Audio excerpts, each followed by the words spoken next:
Hello everyone, my name is Jason Parker, and welcome back to this channel about magic.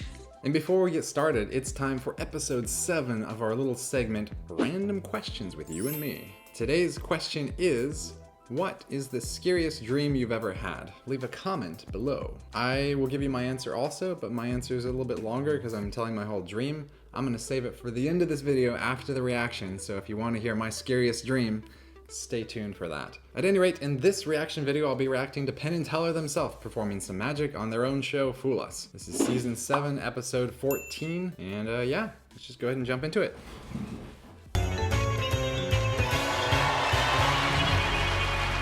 Welcome back. Penn and Teller have asked me and several members of our audience to Right off the bat, don't you feel like these audience members are like way too obviously examining the ping pong balls? I feel like they were directed to act like they're examining. It's just like, oh yeah, oh, like such big obvious movements. Is that just me? Did you guys think that too? Comment below. inspect this drum of ping pong balls and make sure they have different numbers on them. And we can confirm that they do. I'll let the masters take it from here. Ladies and gentlemen, Penn and Teller!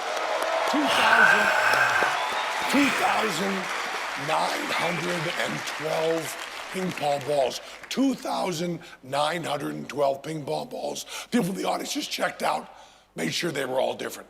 Now, of course, He's it's definitely time got the Rona. to do a card trick. And we have someone here in Vegas who loves card tricks. Please welcome the better looking half of the Property Brothers, our buddy, Jonathan Scott. I'm just kidding. I don't know who this guy is. Now, you're a big fan of magic, right? Love magic. You started out doing magic, As a didn't you? kid, yeah. And you love card tricks? I do love card That's why tricks. you're going to do a card trick for you. Okay. Starts pretty simple. Just going to pick a card there, Jonathan. Take any one you want. Take a look at it. All right. And then memorize it, put it in your pocket. We're done Okay. with it for a second. Now, you probably know this trick. I'm going to tell them about it, but any card at any location. You know, it's a trick where someone names a card like 2 of diamonds. Is that the card you picked? That is not. Okay, we could have ended it That right would have been there. flipping amazing. Yeah. And then someone else picks a number, like 17. Then the magician counts down. First does a little bit of a sneaky shuffle, then counts down 17 cards, and lo and behold, the card is right at that number. Any card at any location of the deck. But Actually, it's normally called any card at any number. I don't know why he keeps calling it any card at any location. In fact, it's so commonly discussed in the magic community, we have an acronym for it, ACAAN. So it is really weird to me that he keeps saying location. Why is he doing that? Leave a comment below if any magicians are watching and know the significance of why is he using location, or is that just a pinism? Anyways. it's just 1 to 52. Right. We wanted to ramp that up a little bit. We wanted a bigger number than 52. So we've got these cards right here, Jonathan, and you probably also know this. When the cards are printed, the U.S. Playing Card Company in Ohio, they're printed on one sheet like this. Not in Ohio. I'm sorry, Penn. They're in Kentucky now. I'm just revealing to you what a nerd I am, especially about cards, because I collected them for a long time, and the printing facility was in Ohio, I don't know, like 10 years ago or something like that, and it got moved to Kentucky. In fact, for a while, there was a big uproar amongst the magicians and cardists and card collectors because people were saying the quality of the playing cards printed in Kentucky was not as good as the quality of those cards that were originally printed in Ohio. And some people were collecting the cards from Ohio because they thought they were more valuable. In fact, yeah, I'll show you. 1 second. Hello.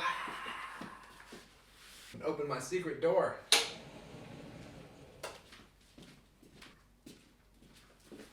I've kind of been saving these cards because I was planning on doing a video about this at some point.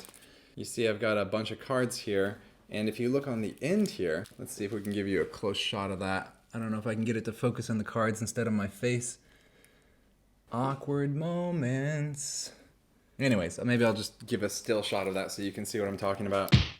But on the bottom it says some of them were printed in Ohio and some of them were printed in Kentucky. And more than just that, I've also got multiple different years like 2016, 2013, 2009. These that don't have a year on the bottom, but on the side they say Cincinnati, Ohio. Cincinnati, Ohio. Is it focusing correctly? Okay, hopefully you saw that. Oh, and another way for identifying them sometimes was the color of the label on the end. I'm only holding my face here so it will focus on both planes at the same time. And also because I love you.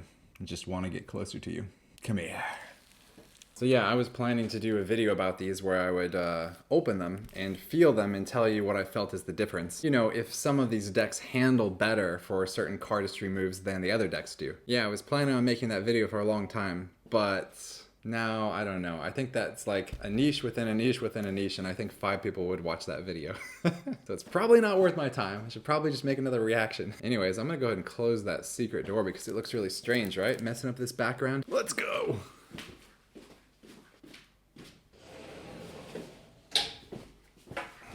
But I digressed all over the place. Let's get back to the performance now. Oh, and I do want to add, probably Penn just misspoke. I mean, I'm sure he knows that it's in Kentucky now and he doesn't still think it's in Ohio. Anyway. Do that, right? Yeah. The audience might not. They're printed on one sheet and they're die cut. All 52. Actually, not 52. There's actually 56. There's 2 jokers here and there's 2 advertising cards. And 56 makes it a pleasing rectangle. We've got 52 sheets of 56, and each one is 1 circle. There's the 10 of diamonds. You can hold that up so the audience can see it right there. And then we've got another one here that is the 6 of spades. You can hold that up right there.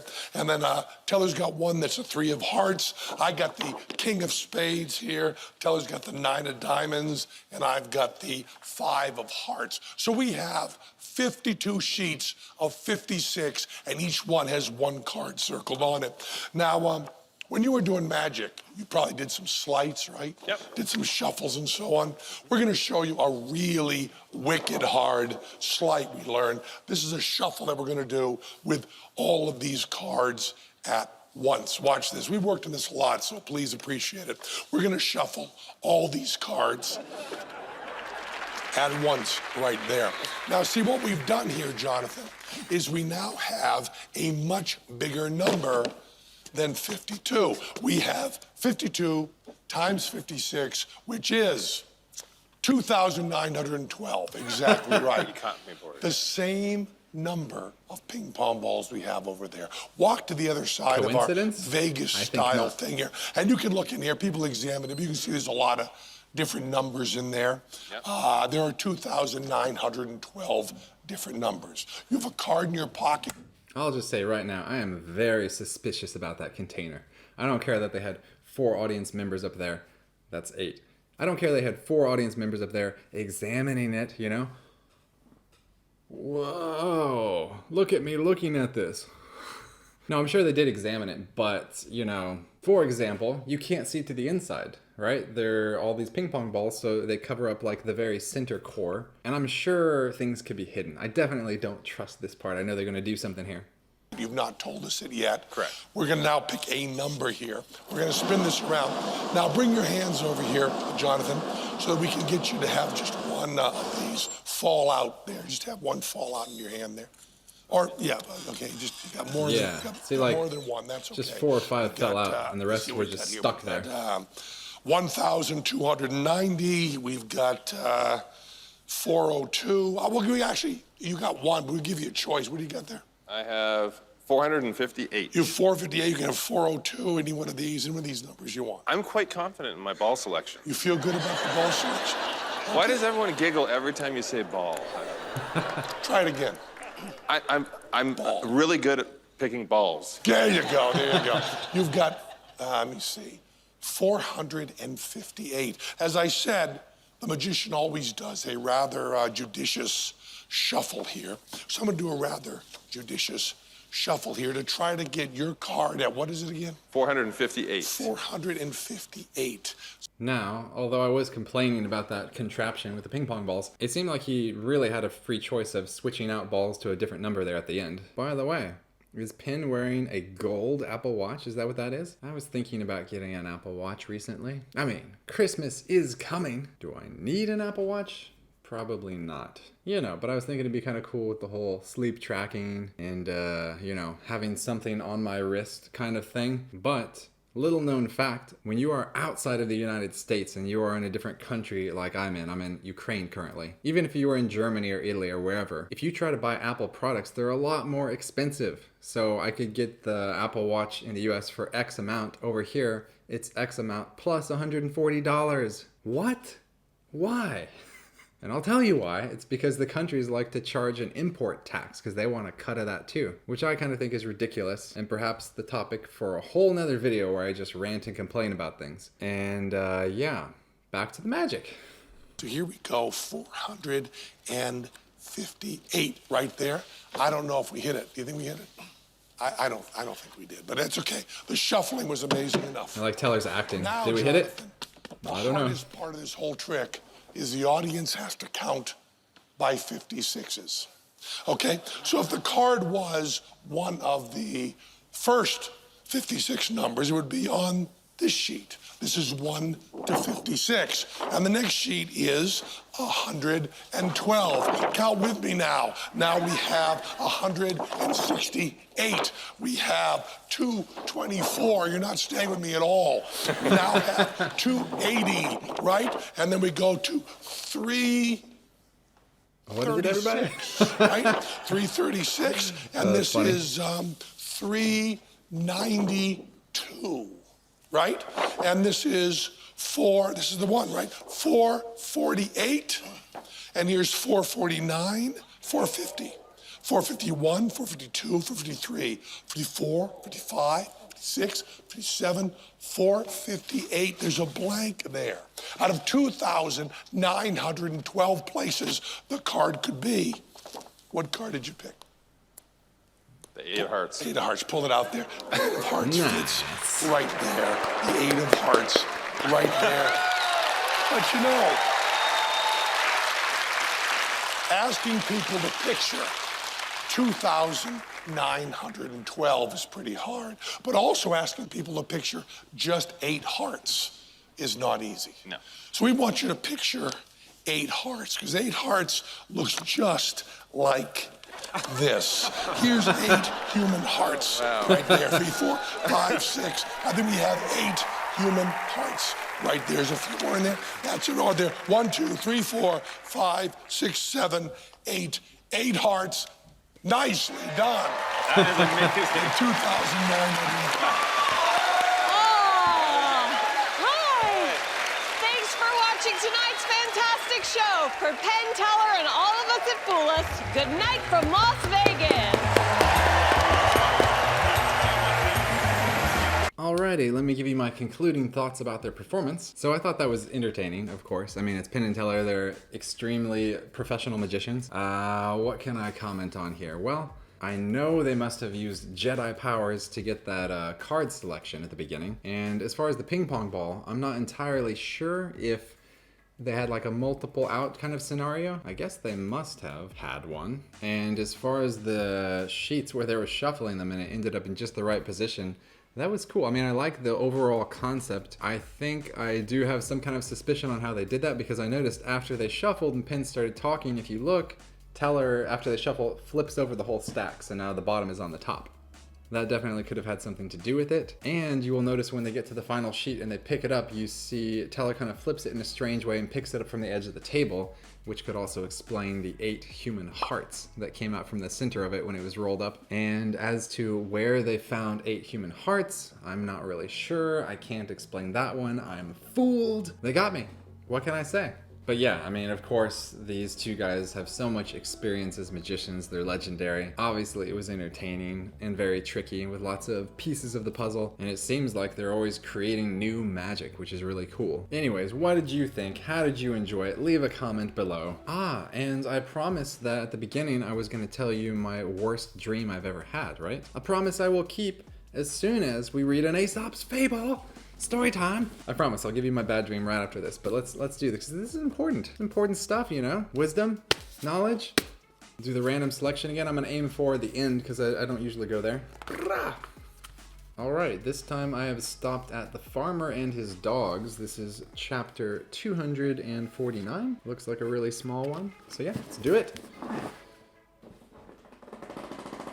Some ASMR. With the sound of me adjusting in my seat, because I know you wanted it. Okay, for real. The farmer and his dogs. A farmer was snowed up in his farmstead by a severe storm and was unable to go out and procure provisions for himself and his family. So he first killed his sheep and used them for food. Then, as the storm still continued, he killed his goats. And last of all, as the weather showed no signs of improving, he was compelled to kill his oxen and eat them. When his dogs saw the various animals being killed and eaten in turn, they said to one another, "We had better get out of this, or we shall be the next to go." That's it.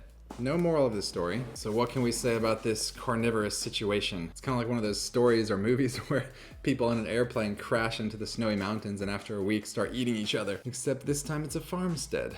So what we have in this story here is that the dogs are getting wise to the situation. They are seeing the fate that is coming before it arrives, and they're saying, we had better get out of this. So perhaps that is the moral. Don't wait until it's too late. You have to have a little bit of foresight to see what's coming so you can avoid it if it's going to be really bad for you. Like being eaten alive. So awareness. Be aware of your surroundings and the actions of those around you. You got to be aware temporally. Of course, you have to be in the present moment, but you also have to kind of look a little bit to the future. I don't know. It was a pretty short and simple story. I think that's the main thrust of it. I mean, I guess it's also a little bit funny. To me, it felt a little bit funny when I was reading it. You know, when you see these stories, it's like you see one thing happen, you see the next thing happen, and you're kind of like feeling what's going to happen next. It's anticipation. And yeah, I guess we'll leave it at that. How about you? Do you have any additional interpretations? Anything that I might have missed? Leave a comment below. Let's go ahead and get rid of this book the only way I know how. And now I will tell you about my worst dream, or let's call it a nightmare. Yeah, that's a good term. Okay, so the worst nightmare I ever had. I'm from a city, San Antonio, Texas. Very close to there, we have this huge water park. It's called Schlitterbahn, and it's just gigantic. And they have some of these tube rides, and you go on them, and you're just floating there for like 45 minutes on a tube as it winds kind of around. And especially the older part has kind of like this dark water. It's just from the river there, and it doesn't have like a blue pool bottom where you can see through. So it's just kind of murky. And they have these long channels surrounded by different like small waterfalls. They're like kind of segmented off. And generally all the tubers are kind of moving in a serial fashion, but sometimes it gets wider and you could squeeze past the next person, and sometimes it's more narrow and you can't. Oftentimes my parents took my brother and I there when we were children or teenagers. I don't know. Are teenagers children? Comment below. Smash like. So this is an experience that I had a lot as a child. In my dream, I was in one of these parts with my brother, and we would kind of compete, you know, trying to see who could get ahead of each other. My parents were further down the way. There was my brother, and I was in the back. And I was floating and having a good time. And suddenly, I felt something brush past my leg from under the water. And immediately, I don't know how, I got chills, you know, but I knew it was like a hand. Even though I didn't see it, I just knew it was this hand. And so I freaked out, you know, and I told my brother like, hey, get out of the way, get out of the way. I gotta get up to my parents, you know, like seek safety. And he thought, you know, I was just playing around and I was still trying to race with him. So he was kind of like stopping me and not letting me get past. And I was panicking. And, you know, just looking around, worried about what was in the water. And suddenly the hand came up, grabbed me, and pulled me underwater. And I was struggling and fighting, thrashing in the water, when suddenly it released me. And I got back up onto my tube and I was looking around, you know. And then I see there in the water, there's this rubber hand, just like a fake rubber hand, just floating there in the water next to me. Yeah, so that was my worst nightmare. What about you? I look forward to reading and reliving your worst nightmares in the comments below. This has turned from positivity and improving our life to, what's your worst nightmare? Oh, this is supposed to have already been vanished. So thanks a bunch for being here, for watching this video. Make sure you subscribe and check the notifications are turned to all. That's what really matters on YouTube, if you want to help me and the channel out. And lastly, what do you think about my new shirt? Isn't it weird? Isn't it cool? I'm guessing you noticed it because I usually rotate through like the 7 shirts on this channel. I recently had my parents rummage through my closet and ship me like 12 of my old shirts from Texas. So now I've got more variety on here. What is old has become new again. That's a fable from me. At any rate, I hope you're having a great week. It just started snowing here today for the first time. I put a story on my Instagram if you want to check that out. I made a short little clip. You'll see it in my, I guess in my Kiev stories group, because I know you all want to see that. So, hope you're having a great week. I hope you're staying warm, and I'll see you in the next video. Yup.